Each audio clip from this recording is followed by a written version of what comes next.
La quatrième table ronde sur l'expertise scientifique et les décisions politiques. On a évoqué un certain nombre d'aspects autour des scientifiques et de l'environnement, mais finalement, le dernier aspect est peut-être le plus important, surtout à l'heure actuelle, c'est comment se passent les relations entre les scientifiques et les politiques. Donc, la première orateur sera Valérie Masson-Delmotte, qui est climatologue, comme tout le monde le sait, directrice de recherche au laboratoire des sciences du climat et de l'environnement à Saclay. C'est l'autrice de très nombreux travaux de paléoclimatologie qui utilisent des méthodes de mesure physique très fines, permettant d'évaluer les différentes évolutions climatiques. Elle a aussi travaillé dans l'un des groupes du GIEC, le groupe 1, dont elle a été coprésidente jusqu'en 2023. Et elle est aussi membre du Haut Conseil pour le climat, qui vient de rendre son rapport annuel hier matin, je crois, ou avant-hier matin. Elle a reçu de très nombreux prix. Je ne vais pas tous les énumérer, mais je citerai quand même le prix Nobel de la paix 2007, puisqu'elle était participante du GIEC à ce moment-là. Et le GIEC a reçu le prix Nobel. Et je mentionnerai aussi le prix de l'UR 2014. Les deux grands prix, les deux prix les plus importants, évidemment. Comment ? Qui vont souvent ensemble. Qui vont souvent ensemble, bien sûr. Et bon, le deuxième orateur, c'est Patrick Lemaire, qui est biologiste du développement, qui est directeur de recherche au CRBM. Je mentionnerai pour votre information, son modèle d'étude est un petit animal marin, la Cidie, dont l'étude a donné lieu à de très nombreuses publications. C'est un spécialiste internationalement reconnu de la biologie du développement et de l'évolution. Je ne vais pas vous parler de ça.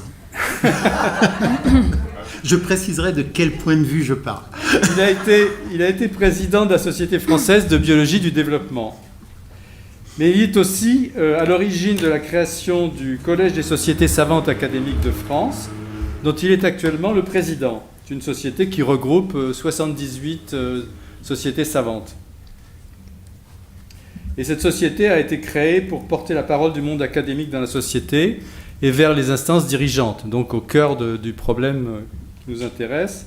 Et il va nous présenter une proposition inspirée en partie du monde anglo-saxon pour essayer d'améliorer ce dialogue entre scientifiques et politiques.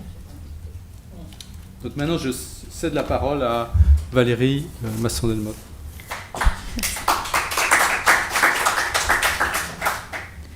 Merci. Donc, en fait, dans cette intervention, je veux réfléchir sur le retour d'expérience que j'ai eu au travers de l'interface sciences politiques dans le cadre du 6e cycle du GIEC et dans le cadre de la mise en place et la première mandature du Haut Conseil pour le climat.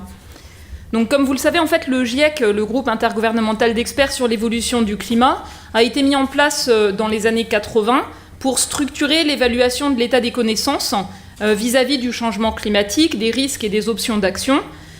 Et il a fait suite à un cadre similaire qui a porté sur la couche stratosphérique d'ozone et les composés qui l'appauvrissaient, qui avaient en fait été mis en place presque une décennie plus tôt. Et puis, je veux également mentionner le fait que sur les écosystèmes et la biodiversité, le cadre similaire qui porte sur l'IPBES, l'équivalent du GIEC pour la biodiversité, les écosystèmes et leurs services, a été mis en place seulement dans les années 2010 avec un premier rapport en 2019. Donc on a en fait des maturités différentes, des mises en place différentes et des interfaces aussi sciences politiques publiques, industrielles, différentes selon ces différents axes. Alors sur le GIEC, donc, c'est un cadre de co-construction, c'est-à-dire qu'au départ, pour le choix des rapports, les thématiques à aborder, il y a une phase en fait d'écoute des attentes exprimées par les représentants de tous les pays. qui participent à la proposition de scientifiques pour les rédiger, les relire, qui participent à la relecture formellement, et qui approuvent, mot par mot et phrase par phrase, les résumés dits à l'intention des décideurs, pour s'assurer que ces résumés reflètent de manière claire et équilibrée le contenu scientifique. Et c'est une force. C'est-à-dire que cette étape, elle permet d'avoir un socle scientifique reconnu par tous, et pas que chaque pays arrive avec sa ribambelle d'experts qui pinaillent sur des points de détail dans le cadre, par exemple, des négociations internationales. Mais ça peut être aussi une faiblesse. Alors je vais expliquer pourquoi. Donc au début du VIe siècle, on était dans un cadre de coopération, on va dire pour moi multilatérale forte, sur les enjeux liés à l'environnement. La mise en place de l'accord de Paris, les objectifs de développement durable, le cadre pour les villes, Habitat 2, l'accord cadre de Sendai pour la gestion de risques de catastrophes. Et sur la fin de ce cycle, nous on a subi, dans le cadre de l'approbation de rapports scientifiques, des tensions géopolitiques croissantes, ne serait-ce que la guerre commerciale États-Unis-Chine ou l'invasion de l'Ukraine par la Russie. En fait, ça rejaillissait aussi ces tensions géopolitiques sur même les délégués qui étaient envoyés par les différents pays, au départ plutôt avec un angle d'expertise scientifique et à la fin avec cet angle géopolitique très présent. Je pense que donc, le risque par rapport à cette approche, c'est celui de l'obstruction.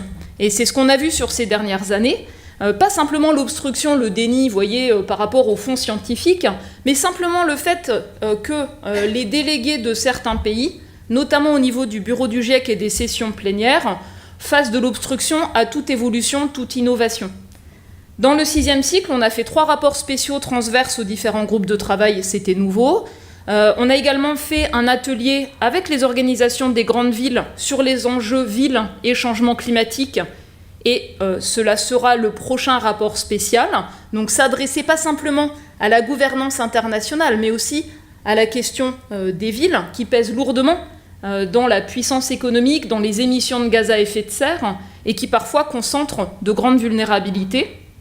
On avait également fait un atelier de travail commun entre le GIEC et l'IPBES, dans un format assez libre, celui de l'IPBES, qui a été perçu, je pense, comme dérangeant dans le cadre GIEC. Et actuellement, il y a des pressions très fortes des représentants de certains États pour que le GIEC soit juste, fasse la même chose qu'avant, pour retarder le fait que les rapports des groupes de travail s'alignent, ne serait-ce qu'avec le bilan mondial de l'accord de Paris, et qui éloigne finalement le poids des scientifiques, de l'information scientifique dans ce cadre, et je pense pour moi que c'est un risque de fragilisation. Alors l'évaluation, elle doit être neutre, non prescriptive, à l'échelle de grandes régions, donc on ne va pas regarder ce que fait tel ou tel pays sur ses politiques publiques, et on ne fait pas de recommandations malgré la manière dont nos rapports sont parfois perçus et présentés, y compris dans les médias. Alors, le fait d'être à une échelle, on va dire macro, et d'être neutre, ça fait qu'il y a aussi un décalage par rapport aux besoins d'informations pratiques, opérationnelles, pour éclairer des politiques publiques. Donc ça ne répond pas nécessairement aux besoins d'informations qui sont présentes partout, en fait, pour savoir comment mieux mettre en place des actions pour le climat. Ce que je veux également dire, c'est que, bien sûr, on a 2 volets dans la construction des rapports du GIEC. On a un volet qui est quelles sont les avancées scientifiques, donc dans la littérature, en fait, technique, scientifique, socio-économique, qui mérite de mobiliser des centaines de personnes et je ne sais pas combien d'heures de travail pour les évaluer et les distiller. Donc il faut qu'il y ait des avancées scientifiques, c'est le premier pilier. Et après, on ne fait pas des encyclopédies, des livres de cours, il faut que ce soit pertinent pour éclairer des choix. Et pas seulement dans une région du monde, mais dans l'ensemble des régions du monde.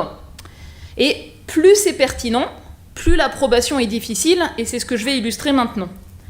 Donc, 2015, accord de Paris sur le climat, les pays n'arrivent pas à s'accorder sur l'objectif, limiter le réchauffement largement sous 2 degrés, mentionne remonter l'ambition pour limiter le réchauffement à 1,5 degré. Les pays les plus vulnérables considèrent qu'1,5 degré pour eux c'est essentiel. Les pays exportateurs d'énergie fossile considèrent qu'une transition aussi brutale, pour eux c'est un danger pour leur économie. Enfin, je caricature un peu, mais c'est un fait. Et donc du coup, ce point de tension sur la difficulté à définir l'objectif s'est traduit par une invitation au GIEC à produire un rapport spécial sur 1,5 degré de réchauffement planétaire en 2015. Donc en fait, le GIEC a été instrumentalisé pour régler, pour moi, un problème dans le cadre des négociations climat. Donc, beaucoup de connaissances nouvelles ont été produites très vite, et ce rapport a montré à quel point chaque dixième de degré, chaque demi-degré compte en termes de risque, à quel point, en fait, ça demanderait des transitions rapides, et à quel point c'est important de les penser avec toutes les autres dimensions de soutenabilité. Je caricature vraiment, mais c'était vraiment cet angle qui était intéressant et profond.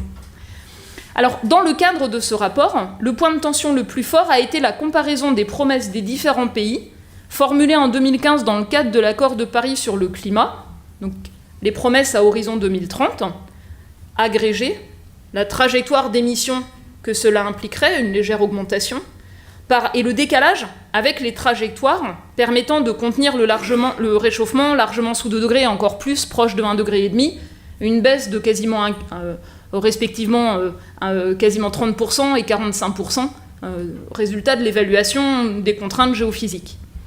Donc ça a été un point terrible de tension, et l'Arabie Saoudite, qui a mené en fait la contestation de ce fait, basée sur une vingtaine d'études indépendantes, n'a pas réussi à entraîner d'autres pays, s'est retrouvé isolé, et je pense dans un contexte de volonté de diversification économique et de crédibilité sur les investisseurs, a cédé.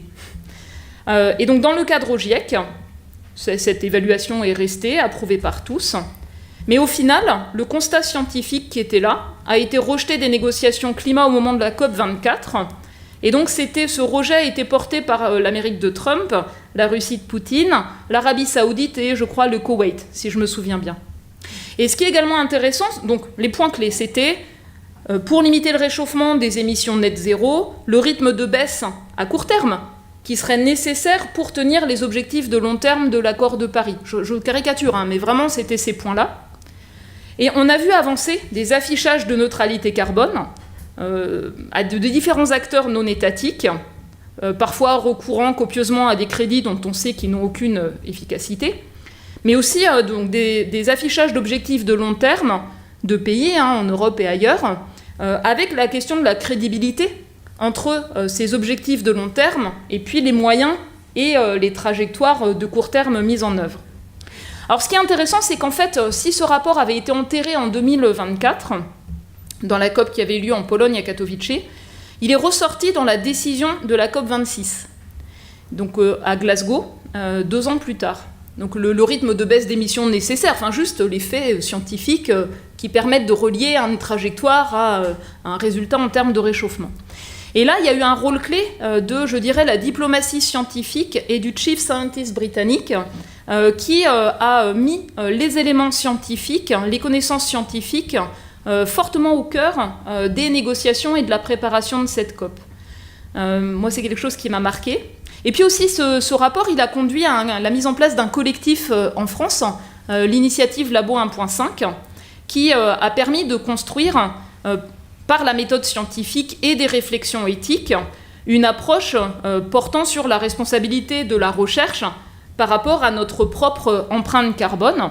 Et pour moi, ça a souligné à quel point les institutions scientifiques étaient inadéquates pour s'appuyer sur les connaissances qui étaient produites par la recherche scientifique française et internationale, et que c'est ce cadre de réflexion collective s'appuyant sur un ensemble de champs disciplinaires qui éclairaient les risques et les vitesses de changement à mener, qui a conduit un tas de scientifiques d'horizons différents à s'approprier cet enjeu, monter un collectif qui a porté la réflexion sur la décarbonation de la recherche scientifique, qui est maintenant un groupement de recherche qui est perçu comme une référence. Et d'ailleurs, dans son analyse des discours d'inaction dans le domaine scientifique, les chercheurs qui contribuent à cette réflexion ont montré 2 points qui sont intéressants dans le monde scientifique, l'obsession de la mesure et la vision de la science sacrée. Elle échapperait aux autres contraintes, y compris la protection de l'environnement. C'est à méditer, je pense. Alors ensuite, on a travaillé sur d'autres rapports sur l'océan, la cryosphère, et je veux souligner que dans ces milieux, les émissions de gaz à effet de serre actuelles vont entraîner des conséquences irréversibles. L'ajustement des glaciers, les changements dans l'océan profond et pour la vie marine, la montée du niveau de la mer. Ces aspects d'irréversibilité ont été très peu intégrés au premier bilan mondial de la COP28. Dans le cadre des négociations, il reste difficile de reconnaître les conséquences irréversibles, que ça touche à la biodiversité ou au monde physique ou à la montée du niveau de la mer, de notre influence sur le climat, et je pense que ça mérite une attention. Et enfin, le rapport dont l'approbation a été la plus constructive, celui qui répondait à 3 différentes grandes conventions, climat, écosystème et désertification, le rapport sur l'usage des terres de 2019, il a été jugé par les participants, les observateurs, comme innovant, intégré, pertinent. En fait, c'est celui qui a donné lieu au moins de décisions concrètes. C'est celui qui abordait les enjeux de système alimentaire, pas simplement la production, mais aussi le type d'alimentation et l'ensemble des transformations qui est vulnérable, donc la question de l'insécurité alimentaire, mais qui pèse pour 1/3 des émissions de gaz à effet de serre. Quasiment pas mentionné dans la décision de la COP28, le premier bilan mondial de l'accord de Paris. Uniquement mentionné à l'angle de l'adaptation, mais pas à l'angle des enjeux de décarbonation de ce système. Et on voit bien à quel point, en France aussi, on bloque sur une approche de type système alimentaire. On prend les choses par petits morceaux, ministère de l'Environnement, ministère de l'Agriculture, le ministère de la Santé ne regarde pas trop ces sujets, alors qu'en fait, ce sont des enjeux croisés de santé, d'environnement et d'agriculture. Sur la partie physique du climat, le point de tension le plus fort politique a été les types de sécheresse qu'on examinait. Ça montre l'intérêt d'avoir des représentants de tous les pays du monde qui nous aident à aller chercher dans le contenu des rapports les informations qui, pour eux, sont les plus pertinentes. Une des faiblesses dans notre évaluation sur la partie des bases physiques, pour moi, elle a porté sur le manque de littérature disponible sur l'information climatique pertinente pour les écosystèmes et la biodiversité. Dans le monde physique, on regarde ça au sens stockage de carbone, en gros. C'est tout. Mais pour les écosystèmes, par exemple, la vélocité climatique, la vitesse à laquelle les aires climatiques se déplacent, c'est bien sûr un facteur majeur. On n'a pas réussi à évaluer cette information-là. Et donc ça souligne aussi les difficultés de produire des connaissances transverses qui permettent de nourrir des évaluations transverses. Et d'ailleurs, sur la partie physique du climat, on dit que dans un monde qui se réchauffe, les puits de carbone, océans, végétation perdent en efficacité, surtout au-delà de 2 degrés, mais on en voit des premiers signes du côté de la chimie de l'océan. Mais nos collègues qui travaillent sur le vivant suggèrent en fait que du fait de la dégradation des écosystèmes, y compris par les pressions locales, qui pèsent le plus aujourd'hui, c'est le changement climatique, c'est une touche en plus du reste, les risques peuvent se présenter à des niveaux plus bas de réchauffement. Les risques, par exemple, sur les forêts et la santé des écosystèmes. Sur la partie groupe 2 du GIEC, c'est-à-dire impact, vulnérabilité et risque, le point le plus sensible, ça a été comment on mesure la vulnérabilité, et une métrique unique par pays, qui était présentée sous forme de carte, a été rejetée. Elle a été rejetée parce que, par exemple, en France, ça donne la même indice de vulnérabilité aux territoires d'outre-mer et à la métropole. Au Canada, aux communautés autochtones, très éloignées, et au reste du pays, notamment les grandes villes très riches.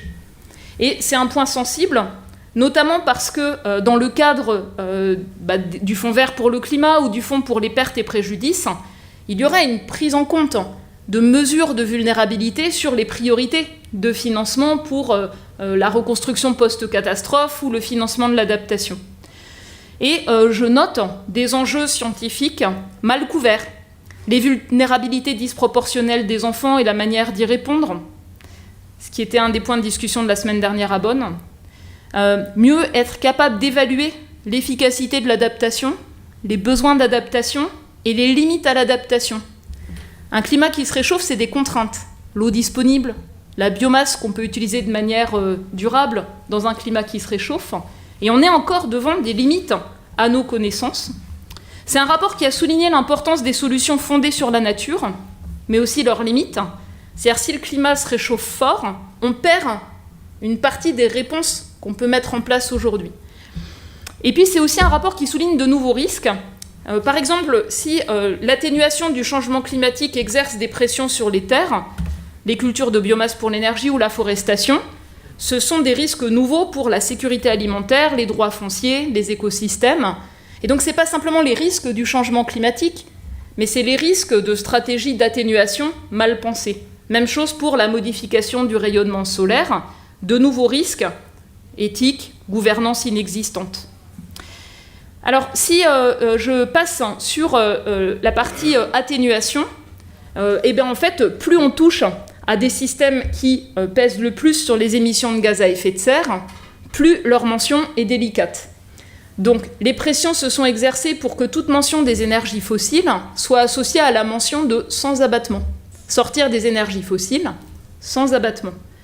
Donc ça, évidemment, c'est dans l'intérêt de ceux qui ont des ressources fossiles, qui veulent continuer à les exploiter à condition de capter et stocker. Qu'est-ce que ça veut dire sans abattement ? Ça veut dire, on pourrait c'est faire miroiter l'idée qu'on puisse continuer à investir, exploiter et consommer, à condition d'être capable d'éliminer les émissions de gaz à effet de serre associées, soit par captage et stockage sur les sites industriels, soit par élimination du CO2 atmosphérique, après coup en fait, et stockage à très long terme.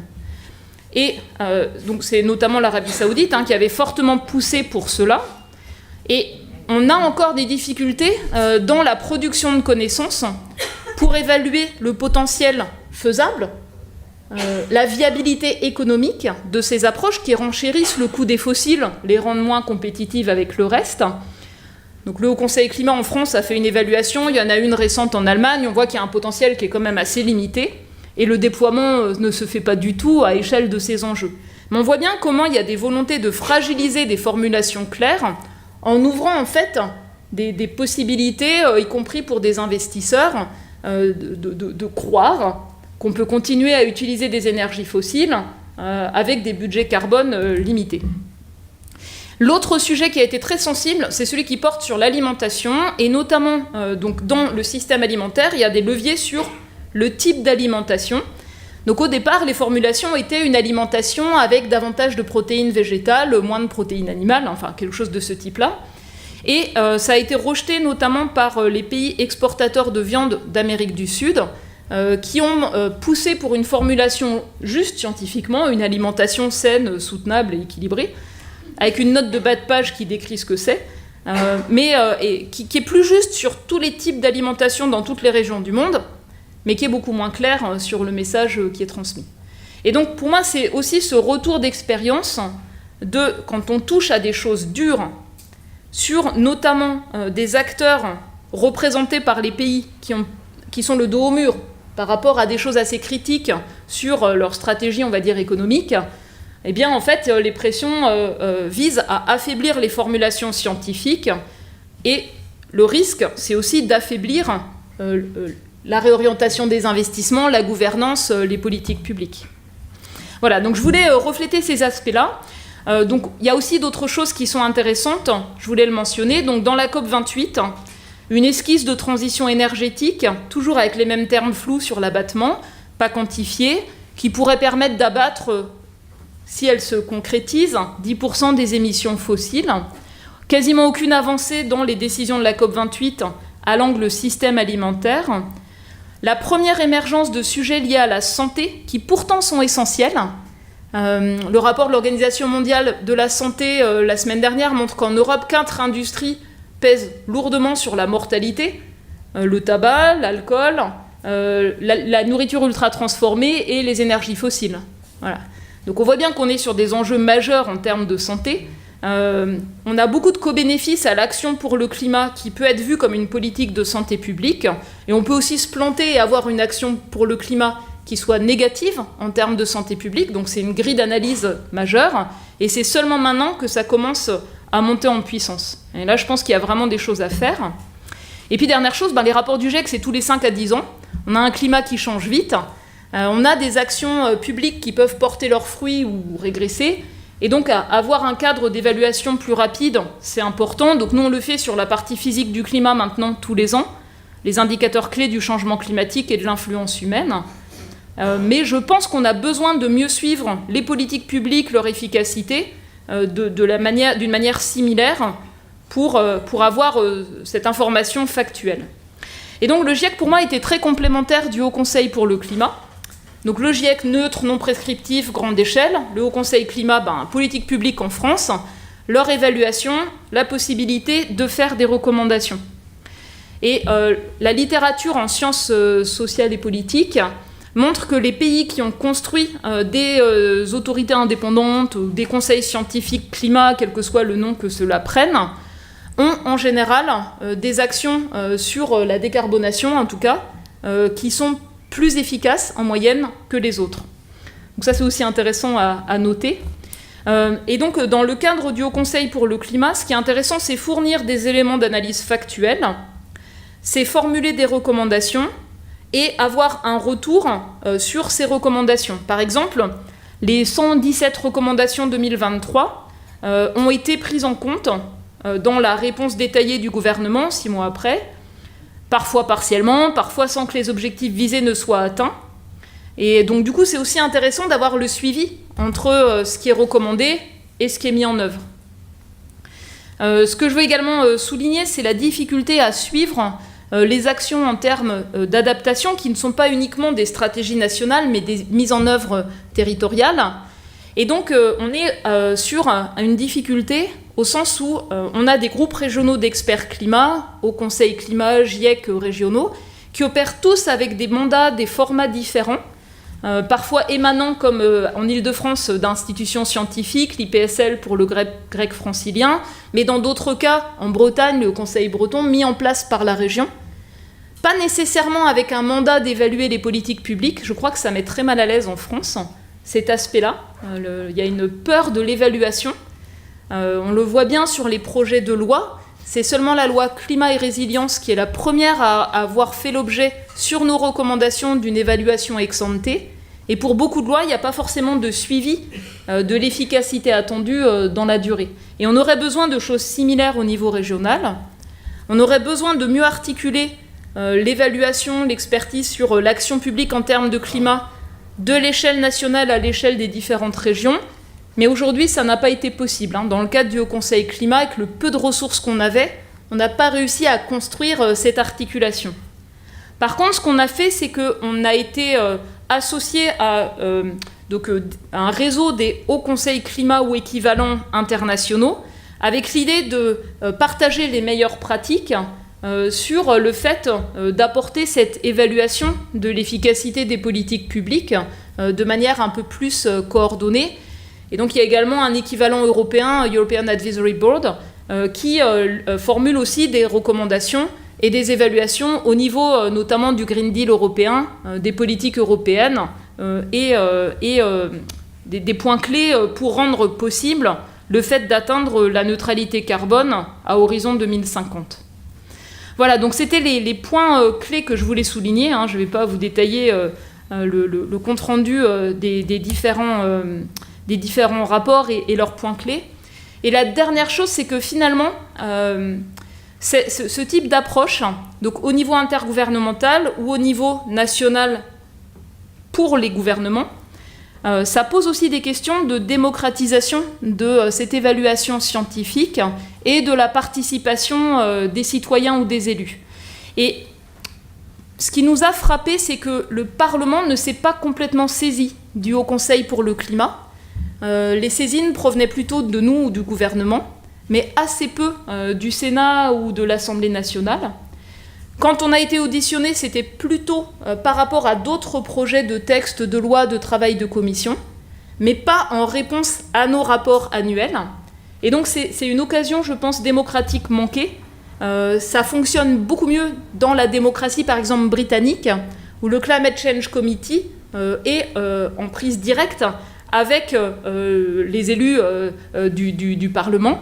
Et c'est quelque chose qui fonctionne moins bien. Et puis dernière chose, donc dans un contexte de discours populiste qui essaie de construire une vision un peu uniforme du peuple et des élites, ce sont des risques majeurs. D'abord parce que cette vision-là, elle écarte tous les enjeux de justice climatique, différentes responsabilités, différentes vulnérabilités, qui sont extrêmement importantes pour prendre la mesure des enjeux climat et des réponses, pour éviter des maladaptations et construire des transitions justes. Et aussi, par rapport à peut-être une dimension citoyenne, comme on avait vu dans le cadre de la Convention citoyenne pour le climat, ou des approches de sciences participatives qui montrent l'intérêt d'avoir à bord plusieurs perspectives de réflexion, pas seulement celle des faits les plus rigoureux possibles, pas seulement celle des politiques publiques, mais aussi le regard de citoyens. Et je pense que renforcer les approches participatives ou délibératives, même autour de ces évaluations intergouvernementales ou nationales ou régionales, ça me semble quelque chose d'important pour la vie démocratique dans son ensemble, pour la perception que c'est un travail dans l'intérêt général co-construit, et pas que ce soit rejeté comme un travail perçu comme celui d'experts hors sol, qui freine les délibérations. C'est un point important. Souvent, les questions liées au changement climatique, elles peuvent être rejetées parce que c'est perçu comme imposé, sans qu'il y ait une possibilité de délibérer sur les options pour y répondre. Voilà, c'était les points que je voulais partager.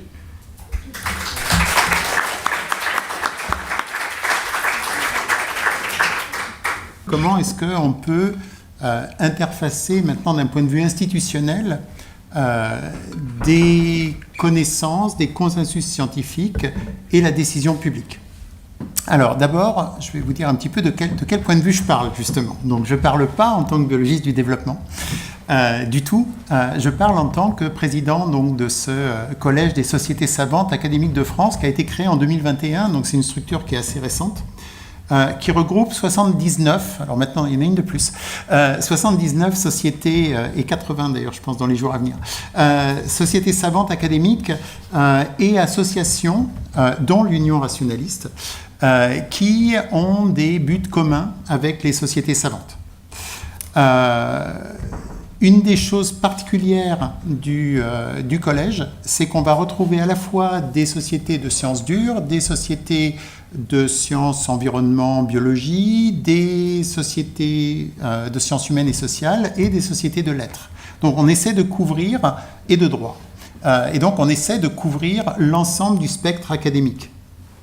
C'est une association loi 1901, de telle manière à se protéger aussi de toute forme d'ingérence par décret et autres, ce qu'on peut retrouver dans les académies. On demande à nos membres de signer des chartes, notamment pour bien être sûr qu'elles sont indépendantes de tout type de groupe de pression industrielle ou autre. Alors, les missions principales, c'est réfléchir à promouvoir la place du monde académique dans la société française. Et un de ces axes majeurs, et ça va revenir plus souvent, et puis c'est déjà revenu dans ce que disait Valérie, c'est l'interdisciplinarité. C'est que la plupart des problèmes qui se posent aux sociétés sont des problèmes foncièrement interdisciplinaires qui doivent associer les sciences humaines et sociales et les sciences plus technologiques. Et juste une petite pub. Notre congrès 2025 aura lieu les 3-4 février à Montpellier et le thème en fait sera sur l'engagement et la responsabilité des scientifiques, comment porter dans le débat public, comment avoir une parole qui porte dans le débat public. Alors je vais revenir maintenant vraiment à mon propos, c'est l'éclairage scientifique des politiques publiques. Donc d'abord, de quoi on parle ? On parle de l'intégration des connaissances et des consensus scientifiques dans la formulation, dans la mise en œuvre et dans l'évaluation des politiques publiques. Donc le but, c'est d'avoir des décisions qui intègrent des données fiables, en gros qui sont basées sur une certaine rationalité scientifique. Ce que ce n'est pas, c'est une prise de décision. C'est-à-dire que la prise de décision politique, elle revient aux élus, et 2, elle doit prendre en compte des choses qui ne sont pas du tout scientifiques. Donc, que les scientifiques disent « il faut faire ça » ou recommandent, ou même évitent d'utiliser le mot « recommande » d'ailleurs, et puis que ça ne soit pas suivi, c'est un processus normal. Par contre, il s'agit de rééquilibrer la parole scientifique par rapport à d'autres paroles et des intérêts privés, des intérêts à court terme, etc. Donc le but de l'éclairage scientifique, c'est de rééquilibrer les apports des sciences dans la décision scientifique. Alors, qu'est-ce qu'on pourrait faire pour que ça marche ? Il faut agir sur les politiques, bien sûr. Et pour ça, il faut à la fois être proche des politiques, parce que sinon on ne peut pas agir sur eux, mais il faut garder une indépendance du pouvoir et des intérêts privés. Donc ça, c'est un premier défi, c'est comment est-ce qu'on peut être proche tout en n'étant pas trop proche. Le deuxième, c'est bien convaincre les politiques qu'on n'est pas en train de leur retirer leurs prérogatives. C'est en fait, il y a une complémentarité et c'est dans leur intérêt également de prendre en compte la parole scientifique. Si vous voulez, c'est une image très simple, elle est un peu bébête, mais c'est de dire, la nuit, vous pouvez décider de conduire sans phare. Ça risque de moins bien marcher que si vous allumez les phares. Voilà, en gros, c'est ça. Nous, on est des phares, c'est pas nous qui disons où va la voiture, mais sans les phares, ça peut être un peu plus compliqué. L'autre chose, c'est qu'une évaluation, un éclairage scientifique ne peut pas être une commande de l'État. Il doit y avoir une possibilité d'autosaisie, de dire « oui, mais nous, on aimerait bien travailler sur ce projet, sur cette chose-là ». Et enfin, une des choses que doit apporter un éclairage scientifique, c'est de rompre avec l'urgence. C'est de remettre du temps long dans les politiques publiques. Alors ça, c'est agir sur les politiques, mais agir sur les politiques, ça ne suffit pas. C'est nécessaire, mais il faut aussi agir sur le public. Et pour ça, une des choses importantes, c'est de convaincre de l'indépendance, du caractère désintéressé et aussi de la pertinence des avis. Donc là, c'est ce que disait Harry Bernas, c'est convaincre qu'il y a un rôle social des sciences, mais aussi ça ramène à toutes les thématiques d'éthique, d'intégrité scientifique, de déontologie, etc. La deuxième, c'est qu'il faut qu'il y ait une forte visibilité publique et qu'il y ait une transparence. Donc souvent, en fait, les différents rapports qui sortent, que ce soit des hauts conseils, que ce soit du GIEC, que ce soit de l'académie, des différentes académies, ils peuvent être très bien faits, mais ils n'ont pas l'exposition médiatique qu'on pourrait décemment espérer. Donc comment est-ce qu'on peut augmenter cette visibilité? Donc il faut que les travaux soient publics, il faut bien sûr qu'il n'y ait pas de censure des avis, et il faut... Alors ça, c'est en discutant avec Patrick Vallance, puisqu'on a discuté avec lui sur ce sujet, en fait, il dit, mais en France, vous ne savez pas publier des rapports. En fait, ce que vous faites, c'est vous commencez par publier le rapport, puis après, vous dites, on a publié un rapport. Et ce que lui dit, c'est quand la Royal Society veut publier un rapport, 6 mois à l'avance, il commence à aller vers tous les conseillers politiques de partout en disant on est en train de travailler là-dessus, on va publier ce rapport dans 6 mois, et puis ils les tiennent au courant de ce qui va se passer, puis ils les tiennent au courant, etc. Et le jour où le rapport est publié, en fait, il est attendu. Nous, il n'est pas attendu. Nous, il tombe. Hop, il y a un rapport. Alors, au Conseil, il est attendu. Ouais. Il est attendu parce qu'il y a des dates précises et des choses comme ça. Mais voilà. Et enfin, la dernière chose, c'est qu'il y a un vrai besoin d'interdisciplinarité. Et on ne peut pas, en fait, imaginer, à défaut de tomber dans du technosolutionnisme, qu'il ne faut pas faire travailler les sciences humaines et sociales et les sciences dures. Donc ça, c'est vraiment fondamental. Et ce qui est aussi à considérer, c'est que l'éclairage scientifique ne peut pas marcher ministère par ministère. En fait, il faut que ce soit quelque chose qui soit dans l'interministérialité. Et il se trouve que l'interministérialité, chez nous, ce n'est pas la chose qui marche le mieux. Voire, ça ne marche pas du tout. Antoine Petit disait, parfois, quand 2 ministères veulent se parler, ils nous demandent d'intervenir parce que nous, on est neutres. Ils n'essaient pas de se parler entre eux. Donc, c'est quand même... Voilà. Alors, qu'est-ce qui existe? En fait, on ne part pas de zéro. Il existe des choses en France. Vous avez déjà entendu parler des conseillers scientifiques de Matignon, de l'Élysée, etc. Mais en fait, on a un paysage qui est très morcelé. Alors, au niveau du gouvernement et du Parlement, alors, il y a des conseillers auprès du Premier ministre. Qui est le conseiller ou la conseillère auprès du Premier ministre actuellement? Moi non plus, parce que quand on regarde le cabinet du Premier ministre, on ne voit pas de conseiller scientifique. Qui est la conseillère scientifique du Président de la République? Déjà, je lui donne une indication, c'est une femme.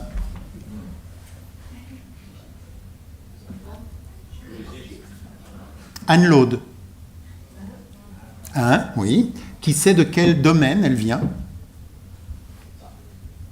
C'est une juriste. c'est la conseillère sciences, enseignement supérieur, etc., du président de la République depuis de nombreuses années. Mais c'est des personnages qui sont totalement cachés, en fait. Ce n'est pas du tout des personnages publics. Et plus que ça, c'est des personnages qui sont directement impliqués dans la prise de décision.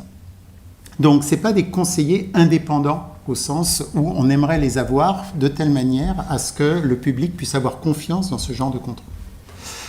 L'autre, auprès des ministres, alors, généralement, si vous regardez les cabinets des ministères, vous n'allez jamais trouver de conseillers scientifiques. Parfois, il y en a. Très rarement, ils ont un doctorat. Généralement, c'est des conseillers scientifiques. Par exemple, au ministère de l'Agriculture, ça va être des agronomes, des ingénieurs agronomes, beaucoup plus que des conseillers scientifiques. Alors en ce moment, je ne sais pas, peut-être qu'il se trouve que c'est un ou une docteur pour l'agriculture, mais ce ne sont pas des conseillers scientifiques au sens académique, connaissances académiques. Et donc, ce sont des gens qui ont des réseaux complètement différents, qui n'ont pas des réseaux scientifiques. Ensuite, qu'est-ce qu'il y a ? Il y a, au niveau du Parlement, il y a l'Office parlementaire d'évaluation des choix scientifiques et technologiques, donc vous avez sans doute entendu parler, qui fait des rapports qui parfois sont tout à fait remarquables, mais qui est relativement inaudible. Et puis enfin, il y a le nouveau le Conseil présidentiel pour la science, dont vous avez entendu parler depuis décembre dernier, qui a, ça c'est un petit ovni, quelque part, parce que c'est quelque chose déjà qui peut disparaître du jour au lendemain. Déjà, on n'était pas sûr qu'ils se réunissent une deuxième fois. Ils se sont réunis une deuxième fois. Mais essentiellement, c'est du préceptorat scientifique pour le président. Ça n'a rien à voir avec le gouvernement. On leur demande de ne pas communiquer avec le gouvernement ou avec le public. Et puis, quelque part, c'est plus, et je reviendrai, c'est pour guider la politique scientifique de la France. Beaucoup plus que pour savoir la politique de recherche de la science. Beaucoup plus que pour savoir comment on utilise les sciences de manière générale, le bagage scientifique mondial, de telle manière à améliorer nos politiques publiques. Alors après, au niveau des régions, Valérie en a parlé, et puis ça a été évoqué, il y a différents GIEC, il y a des GIEC régionaux, il y a 7 régions sur 14 qui ont un GIEC régional, avec des modalités de fonctionnement assez différentes. Moi, je connais un petit peu mieux Acclimatera, qui est en Nouvelle-Aquitaine, si certains d'entre vous connaissent. Il y a également, et ils ne sont pas en réseau du tout, et puis il y a également des observatoires régionaux, par exemple de la santé ou autres, qu'on peut considérer comme apportant une expertise scientifique. Il y a aussi des agences et conseils spécialisés, des hauts conseils pour le climat, pour les biotechnologies, pour la santé publique. Il y a France Stratégie que je mets dans cette catégorie parce que même si c'est une vision économique, c'est quand même des gens qui apportent des expertises vraiment très solides au débat. Et puis il y a différents observatoires. Alors, il y a un observatoire sur l'effet du réchauffement climatique, sur drogue et tendances addictives, sur la biodiversité. Enfin, il y a toute une série d'observatoires. Je ne pense pas qu'ils communiquent beaucoup entre eux. Il y a les organismes de recherche et académies. Donc certains organismes de recherche ont des départements qui sont d'appui aux politiques publiques. C'est-à-dire que l'État va leur demander de contribuer à un état des connaissances sur telle ou telle chose. Et puis bien sûr, il y a les académies qui font aussi des rapports, des opérations d'acculturation politique scientifique, etc. Et puis, enfin, il y a des associations, etc. Enfin, donc, il y a tout un microcosme qui existe déjà. La question, c'est si on rajoute une couche, comment est-ce qu'on va intégrer tout ça à l'intérieur et comment est-ce qu'on va essayer d'amener de la rationalité et plus de communication entre ces différents acteurs. Donc, on va se déplacer un peu à l'étranger. Qu'est-ce qui se passe à l'étranger ? À partir de la Seconde Guerre mondiale, il y a un certain nombre de pays qui ont commencé à développer des conseillers scientifiques en chef. Donc, il y a eu les États-Unis, je pense que ça a commencé aux États-Unis. Et puis ensuite, il y a le Royaume-Uni et pas mal de pays du Commonwealth qui ont ça. Puis il y a d'autres pays, je pense qu'il y a la Lettonie doit en avoir. Enfin, il y a d'autres pays également hors Commonwealth. Les formes sont assez variées. La chose qui est commune, c'est qu'il y a une personne qui incarne les sciences vis-à-vis des décideurs, parfois vis-à-vis du public également, et puis parfois à l'international aussi. On a entendu justement Patrick Vallance. Le positionnement est auprès du chef du gouvernement. Alors nous, on a un type de gouvernement qui est un peu particulier, hein, le régime où on a un président et un premier ministre, les deux ayant du pouvoir, c'est pas très très fréquent. Souvent, c'est auprès donc du premier ministre. Et c'est souvent via des discussions informelles. L'idée, c'est d'être le plus près possible des dirigeants et de parler avec eux. Donc, Peter Gluckman, qui était le conseiller scientifique en Nouvelle-Zélande, c'est lui qui a créé la fonction, nous disait j'ai appris à jouer au golf. J'ai appris à jouer au golf parce que ça me permettait de discuter longuement avec le Premier ministre et, très important, avec son directeur de cabinet. Il n'y a pas que le Premier ministre qui est important, les directeurs de cabinet sont des gens extrêmement importants pour la prise de décision. Leur mission principale, c'est s'assurer que les gouvernements ont l'information nécessaire, scientifique, qu'ils la comprennent et qu'ils la prennent en compte dans leur processus décisionnel. Alors, la prendre en compte, ça ne veut pas dire qu'ils vont la suivre. Ça veut simplement dire qu'ils sont conscients que là, il y a éventuellement un consensus scientifique. Et puis qu'à d'autres endroits, il n'y en a pas. Ce qui est important aussi, c'est l'indépendance du gouvernement. Donc ça, c'est vraiment quelque chose qui est fondamental. Quand on parle avec Patrick Vallance ou Peter Gluckman, ils disent c'est vraiment le truc fondamental, c'est indépendance du gouvernement et de ne jamais participer aux décisions exécutives. Peter Gluckman disait, en fait, j'ai fait une fois une recommandation. Et puis quand j'ai vu comment ça a été pris, c'est au tout début de son mandat, après il n'a plus jamais fait de recommandation. Il a simplement dit, voilà la situation, mais sans jamais faire de recommandation aux dirigeants. Après on peut se demander quel est l'impact. Alors il y a un impact à l'international, il peut y avoir un impact parce qu'il y a une personne qui va parler pour l'État. Il y a les limites d'un conseil qui est informel, finalement. Donc, ça dépend de la bonne volonté des dirigeants de bien vouloir consulter leurs conseillers. Et ça dépend beaucoup. Là encore, Patrick Vallance disait que, en fonction des conseillers et puis du ou de la première ministre, il y a une communication, il n'y en a aucune. Ça dépend. Et puis, également, il peut y avoir une position... le conseiller scientifique peut avoir une position et puis le gouvernement peut prendre une décision exactement à 180 degrés le lendemain. Donc, quel est l'impact ? Donc, on s'est mis à réfléchir à ce genre de choses à l'été dernier, en fait. Et le début de la réflexion, c'était Mona Neema, qui est au Canada, qui est donc la conseillère scientifique. Depuis 2017, le Canada a une conseillère scientifique. Donc on a publié, donc c'est là, il y a une série de liens que vous trouvez sur notre site web, si vous voulez. Donc on a publié un premier document qui est ce que je vais vous présenter rapidement.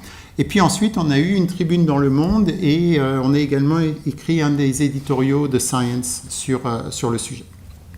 Alors qu'est-ce qu'on propose ? On propose donc 4 missions principales. Alors, première mission, ce qu'on appelle le courtage scientifique. Donc ça, c'est ce dont je vous ai beaucoup parlé, c'est-à-dire de mettre à disposition des politiques des synthèses qui soient compréhensibles en contenu et en longueur, des scientifiques qui peuvent éclairer leurs décisions. Également, c'est évaluer a posteriori, donc pas a priori, mais évaluer a posteriori quelles peuvent être les conséquences des décisions qui ont été prises. Le deuxième, c'est quelque chose qui est assez fondamental, c'est, quand je vous disais, il y a peu de réseaux en fait, de conseillers scientifiques. Donc la deuxième mission, c'est de créer un réseau de conseillers scientifiques où il y a un conseiller scientifique en chef quelque part par ministère, c'est ce qui existe en Angleterre. Et puis on va décliner ça éventuellement au niveau des régions, mais surtout on va mettre ces gens en réseau, de telle manière à ce qu'ils se parlent, ce qui peut aussi aider à l'interministérialité d'un certain nombre de décisions. Ensuite, il y a un problème de culture scientifique, on en a déjà parlé beaucoup aujourd'hui, de confiance du public, mais également des journalistes et de la formation des journalistes. Et donc, ce qu'on propose, c'est que ça fasse partie également des prérogatives, alors non pas d'imposer des choses, mais d'amorcer des réflexions sur comment est-ce qu'on pourrait organiser ça. Et enfin, la dernière chose, quand on discute avec des conseillers étrangers, ils disent, en fait, la France, on ne sait pas à qui parler. On ne sait pas, Peter Gluckman disait, moi, en fait, quand je veux parler à quelqu'un de science au niveau français, je passe par mes réseaux. Mais il n'y a pas de réseau, il n'y a personne qui identifie réellement, qui incarne la France de manière générale. Alors, à telle réunion, ça va être un tel, à telle réunion, ça va être un tel, et ainsi de suite.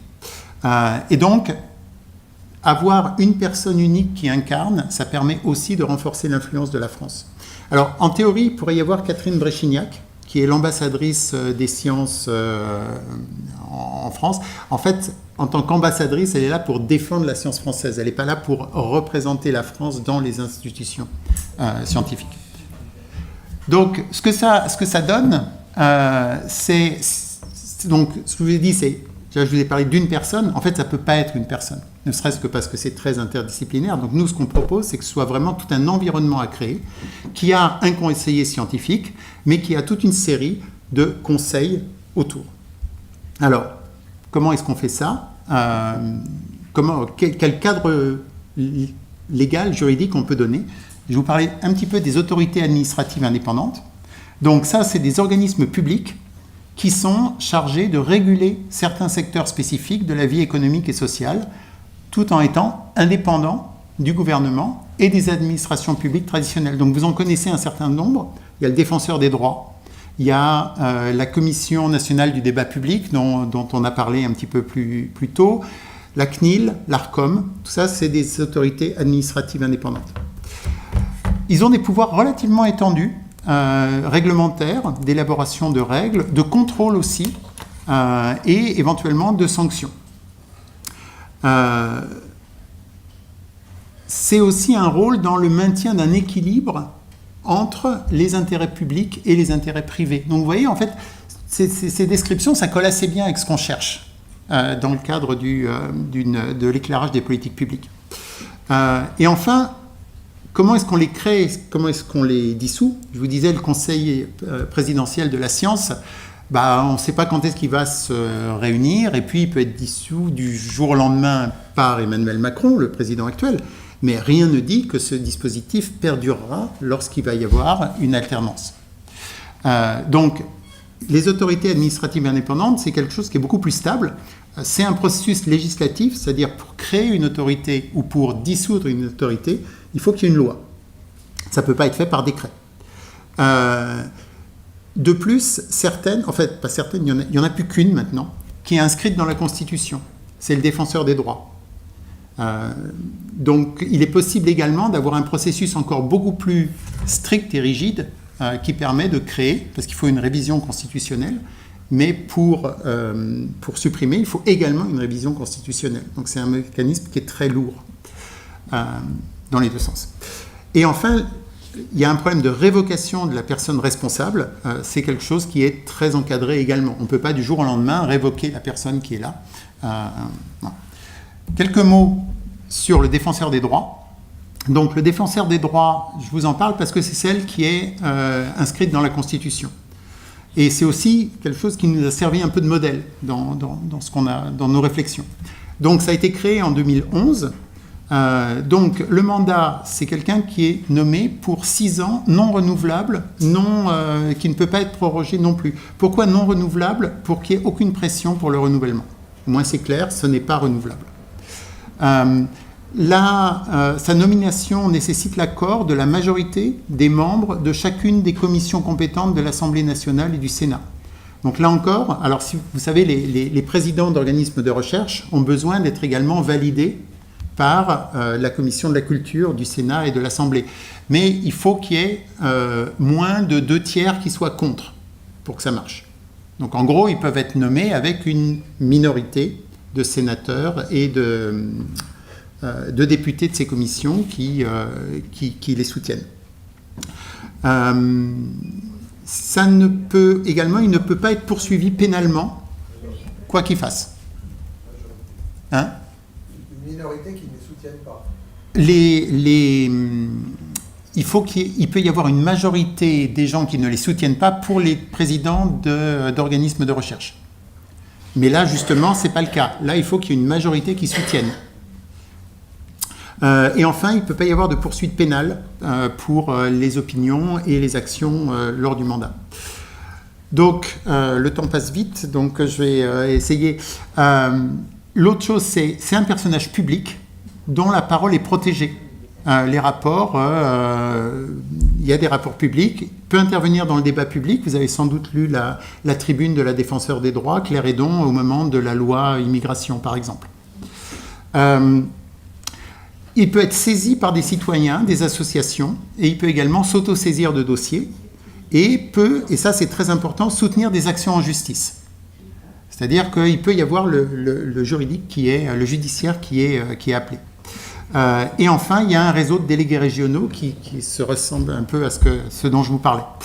Il y a un budget. Donc actuellement, le budget, c'est à peu près 25 millions d'euros en 2024. Et son budget, là encore, est voté par le Parlement dans le cadre de la loi de finances. Donc, puis ça sera ma dernière diapo.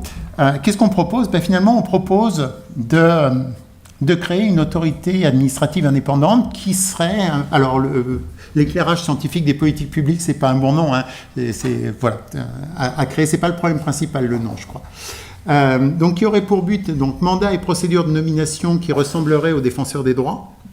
6 ans, c'est bien, parce que c'est pas en phase avec les mandats des présidents de la République et de l'Assemblée nationale. Donc, ça veut dire qu'il y a toujours des chevauchements. Mission, donc, il y aurait d'un côté conseiller scientifique du gouvernement, donc incarné. Une mission de prospective scientifique dont on a un petit peu parlé dans la journée, c'est en fait, c'est important d'avoir de la prospective scientifique aussi, et donc diriger cette prospective scientifique et de la déléguer auprès des organismes, des académies et ainsi de suite. Et puis, donc d'organiser en fait, non pas de faire, mais d'organiser la prospective scientifique. Et enfin, hébergement des différents hauts conseils, que ce soit le conseil scientifique global de cette autorité administrative indépendante, parce qu'il y a besoin que tous les AFI soient collégiaux. En fait, le conseiller scientifique lui-même n'est simplement qu'un porte-parole d'un conseiller. Il ne parle pas en son nom, il parle au nom d'un collectif. Mais également les différents hauts conseils pour le climat, les biotechnologies, la santé publique, etc. Pourquoi pas France Stratégie, l'Office français de l'intégrité scientifique dont on a parlé, qui pourrait tout à fait être hébergé par cette autorité. Voilà. Désolé, j'étais un peu long. Je m'arrête là. Merci. C'est très intéressant, mais excuse-moi de la manière dont je vais poser la question. D'une part, j'ai l'impression que c'est une usine à gaz. Le défenseur des droits n'est pas tellement plus une usine à gaz. Je m'explique. C'est une usine à gaz en ce sens que, par exemple, France Stratégie a une composante économique énorme, évidemment, mais très, très variée.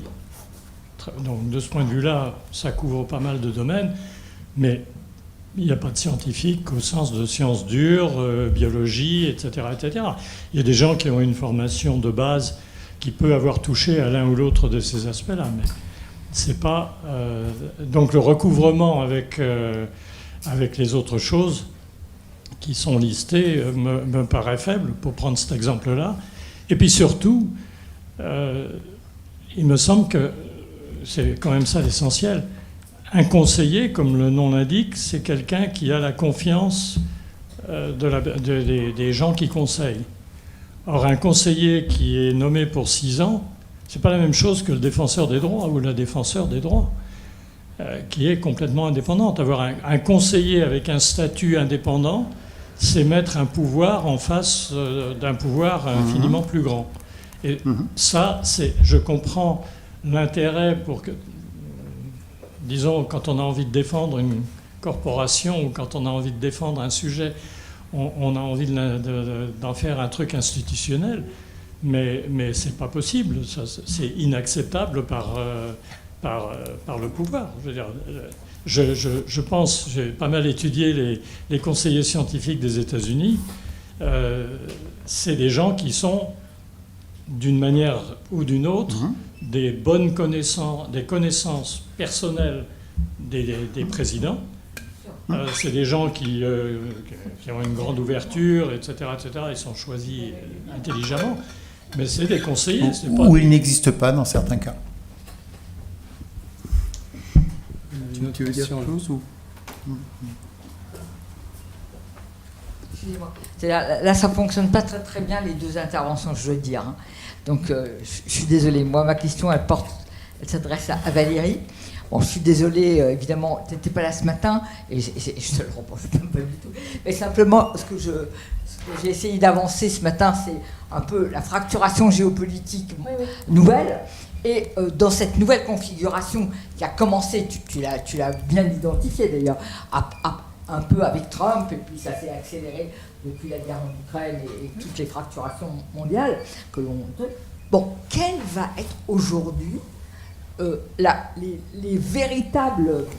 Enfin, j'ai senti chez toi un certain nombre de problèmes que tu désignais, si tu veux, dans l'expertise du GIEC, par exemple. Mais plus clairement que ça, Valérie, dans la situation actuelle, qu'est-ce que tu peux espérer de ce processus international avec...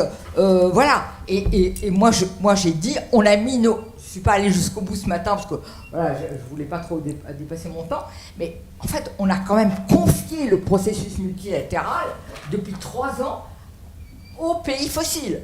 Il faut quand même voir ça. Et donc, c'est eux qui ont la main.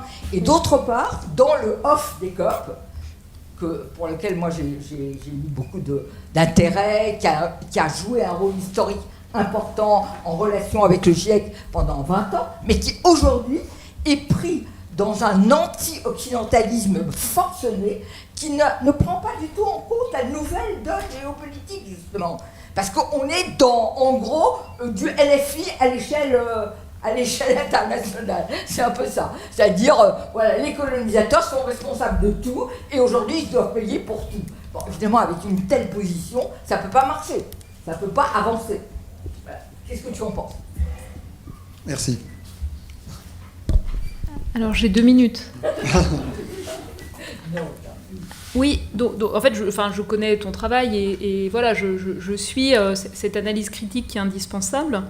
La première chose que j'ai pas dite tout à l'heure, c'est en fait des questions de fond sur la manière dont on construit les connaissances, qui sont ensuite reflétées dans les rapports du GIEC, et notamment sur tout le travail autour des scénarios socio-économiques, mais aussi tout le travail autour de l'angle de transition juste, comment on prend en compte l'équité. Parce que les tensions que tu décris, en fait, elles proviennent de ces difficultés liées à l'histoire, liées aux relations internationales, et elles sont lues à l'angle de l'équité. Et une des critiques de fond qui est formulée notamment par les négociateurs indiens qui sont des scientifiques, c'est les hypothèses sous-jacentes au scénario socio-économique à l'angle de l'équité. Et ça, je pense que c'est important de le voir.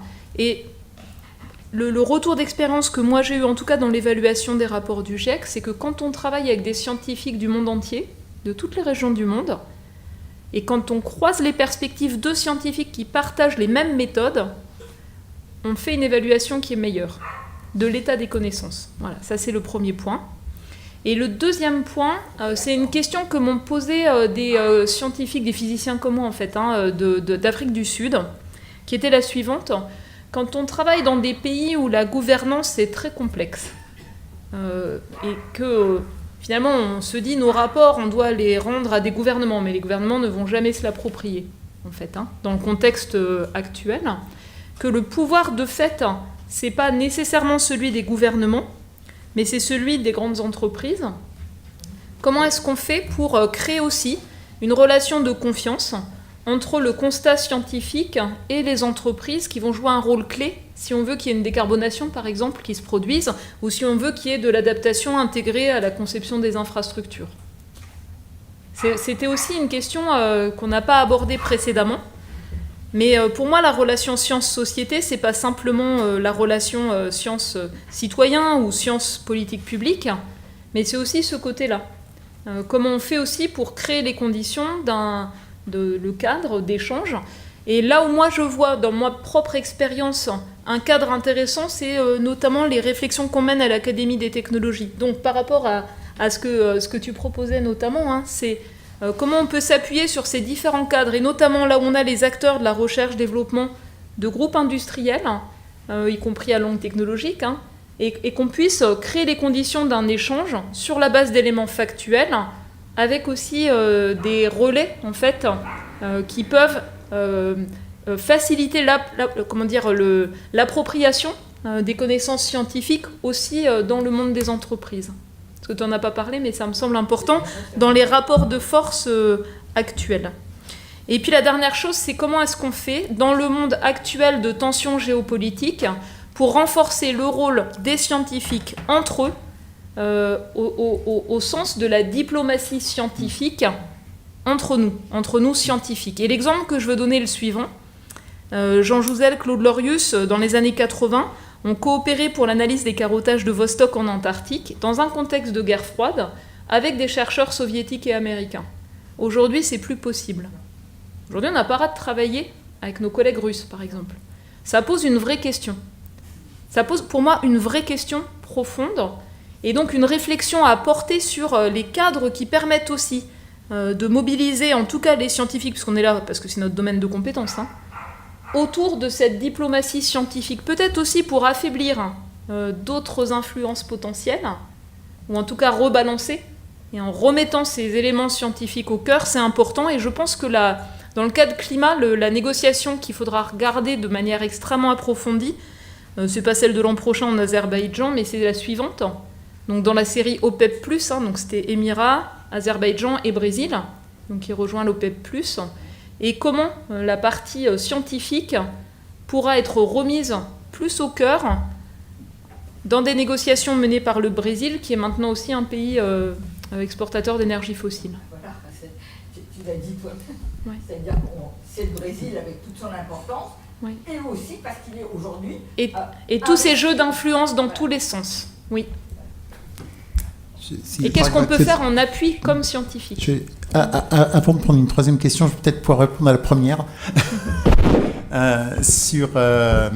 Donc, il y avait deux parties. La première, c'était France Stratégie. France Stratégie, c'est des économistes, c'est vrai. Un des gros problèmes quand on regarde le conseil scientifique Covid, ça a été que, assez régulièrement, la réaction du gouvernement a été de dire « oui, les scientifiques disent ça, mais les économistes disent autre chose ». Sauf que les économistes, c'est des scientifiques, c'est le monde académique aussi. Donc, l'important, c'est de réussir justement à faire qu'il y ait un chevauchement. Et ça, c'est important. Non, mais je ne parle pas de France Stratégie. Par contre, de France Stratégie, si on regarde le rapport Pisani-Mahfouz, là, ils sont tout à fait impliqués. Et là, qu'est-ce qu'ils vont faire ? Ils vont faire des projections sur le coût de l'adaptation. Donc, on voit qu'il commence à y avoir des chevauchements entre ce que vont dire des scientifiques, climatologues, etc., et les économistes. Donc, les mettre ensemble dans une même structure, ça fait sens complètement. Enfin, la deuxième chose, c'était quel gouvernement va accepter un conseiller qu'il n'a pas choisi ? Ça, quelque part, c'est un problème de sémantique. Il suffit de ne pas l'appeler un conseiller. Défenseur des droits n'est pas un conseiller. Donc, c'est simplement, là, je pense, beaucoup plus de savoir est-ce qu'il doit y avoir une autorité qui est potentiellement un contre-pouvoir ? Et quand on voit la situation politique actuelle, on se dit que de la même manière que le défenseur des droits est un contre-pouvoir, avoir un contre-pouvoir qui soit un contre-pouvoir scientifique. On a vu aux États-Unis que l'EPA, par exemple, ça a été un enjeu de pouvoir. Donc c'est important d'avoir des contre-pouvoirs institutionnels côté scientifique. C'est quand même un gros hocher que vous voulez construire, énorme, ouais. Avec vos 80 associations.